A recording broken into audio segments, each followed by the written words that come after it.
tank. He's good at setting traps. Has crazy power that he believes in. He has a great chin too because he's a guy. He'll let you get out punches, and he'll still be coming at you. And then once he catches you, it's a wrap. All-time greats. Crawford's one of the best switch hitters, I think, since Marvin Hagler, and one of the most skillful boxers alive. He has very good skills. He's one of my favorite boxers. He able to win this. Errol Spence was left in awe after witnessing Terence Crawford's intense preparation for the upcoming Canelo fight. Having faced Crawford in the ring, Spence acknowledged his incredible ring IQ and world-class skill set. But what truly stunned him was Crawford's recent training. His speed, precision, and flawless footwork were simply unreal. Crawford looked like a force of nature, sharp,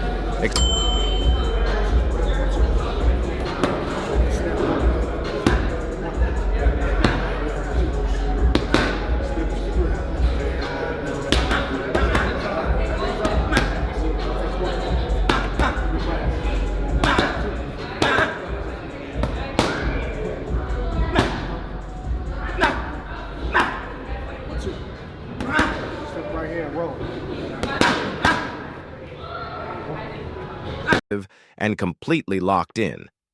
This version of him is truly dangerous.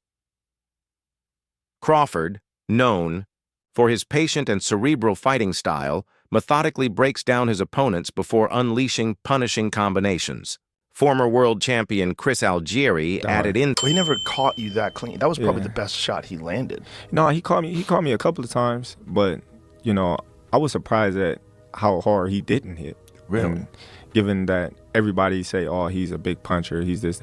I think he's just a volume puncher. I think he just wears opponents down, just wear them down. I don't think, he has a one-punch knockout. He have power, but it's not like, boom, sleep. You know what I mean? I think it's like, bam, oh, boom, boom, boom, boom. And then he just wear you down. Right, yeah. That is a difference, right? Because if you look at his career, you never seen him, knock nobody out with one punch. You never see him, dropping nobody with one punch. You always see him, wearing them down. That's why he goes so hard to the body, because he want to wear you down. Then once you get tired and once your body start weakening, everything start weakening. And those little sight by comparing the two fighters. He pointed out that while Crawford consistently dominates and controls his opponents, Canelo has had moments where he appeared overwhelmed, most notably in his loss to Dimitri Bivol, where Bivol's size, jab, and discipline dictated the pace. Algieri's analysis supports the view that Crawford's style, built on control, adaptability, and technical mastery, could pose serious problems for Canelo, despite the weight jump. Commentator Max Kellerman offered a balanced take, noting that both men bring unique advantages. However, when looking at recent performances, Kellerman leans. Who do you think can be the boss that night? When you talk about these two guys, you talk about two guys. Number one, you can't boss me around. Yep. Two guys, you can't even look at me a certain way without me feeling some type of way. These guys now have set their sights on one another. Crawford and Canelo Alvarez. Obviously, we know the weight difference, but we've seen Crawford looks like he's coming up slowly to that weight class and kind of acclimating himself in real time. How do you see that fight playing out? We're still pretty far away from that fight, and I'm going to hold my complete analytics on that. But I'll tell you this. Contrast and compare. Maybe not a pick. But I'll tell you this. I've seen Canelo pushed around. I've never seen Terence pushed around. So if we're talking about who's going to be the boss, I've never seen anyone boss Terence Crawford. I've seen Canelo get bossed. So that just psychologically, when you think about that, and this is a fight where I flip-flop on both guys because there's so many good points. Yeah, but he's 168. Yeah, but it's Terence Crawford. He's undefeated. Well, yeah, no, this guy's beating this, but stylistic. Even he hits him on the arm. There's so many different things you can talk about. But from a psychological standpoint, who's fresher, who's meaner, who wants it more?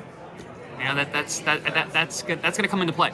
As a boxing fan, how much fun is it to see those two attitudes come together? It's kind of like the unstoppable force versus the immovable object getting ready to collide. I've worked a lot of Canelo fights. The Canelo fight weeks are great. He plays to the crowd really well. His fans are awesome. I'm thinking about the Caleb Plant situation. I'm thinking about the Billy's Joe Saunders situation. When he gets When he gets that in his head that, he's got an extra chip, he becomes a really dangerous. Slightly toward Crawford.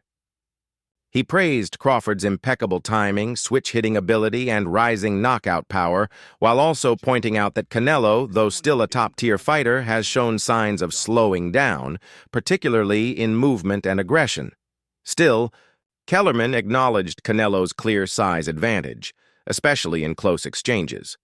But when weighing the full spectrum of tools, speed, precision, defense, and adaptability, he considered Crawford the more complete and currently sharper fighter. On one side, Terence Crawford is stepping into uncharted territory by moving up in weight, a move that traditionally challenges a fighter's speed and endurance.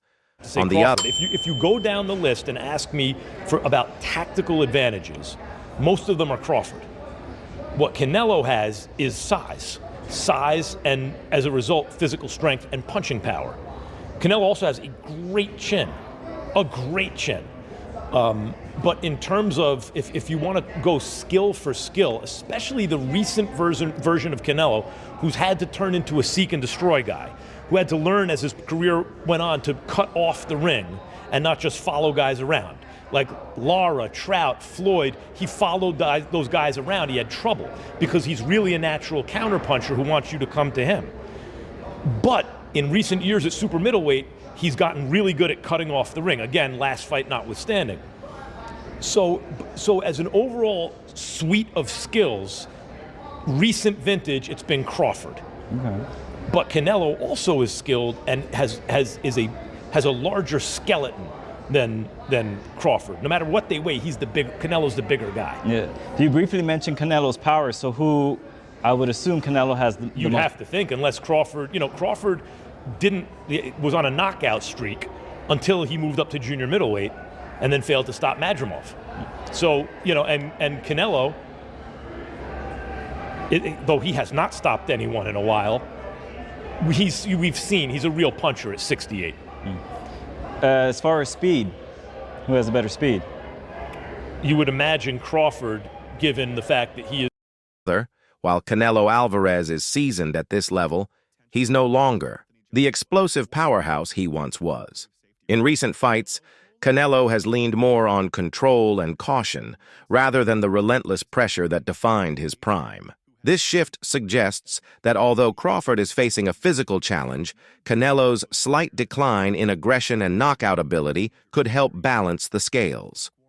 If Crawford shows up with his sharp footwork, superior ring IQ, and stamina, there's a clear path to victory. Analyst Mason even predicted not just a win, but a surprising one, highlighting that Crawford's power, often underestimated. Obviously, at 168, he has been a bit of the smaller man at that weight class, and in the last couple of years has had trouble finishing opponents and getting guys out of there like he would have at 160 or 154. So you have a bit of a duality there. Both guys coming into this fight in the, let's say, twilight of their careers, or maybe twilight of their primes, however you want to look at it. Canelo is going to be, I think, 35.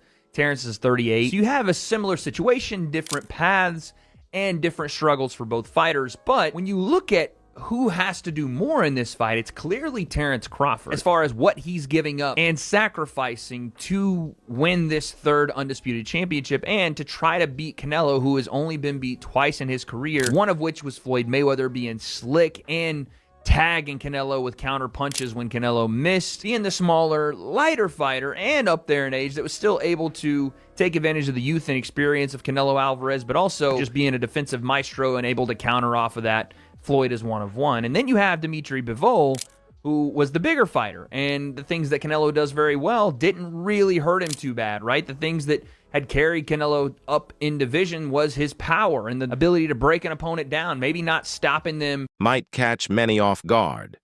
The narrative has often favored Canelo as the stronger fighter due to his size, but Mason flipped that script, arguing that Crawford's ability to generate power through timing, angles, and precision might prove more effective than sheer force. If he lands clean shots consistently, especially in the later rounds, Mason's bold prediction could very well come true. Keith Thurman added to the technical breakdown by referencing Canelo's recent fight against Jermell Charlo. He noted how Canelo struggled when Charlo employed smart movement and footwork. Despite being the aggressor, Crawford Canelo... can take it. I got faith in Crawford. I feel like Crawford, he might surprise some people with his strength. So it all depends on who's the better fighter that night. Couldn't cut the ring off or land meaningful shots once Charlo began using his ring IQ.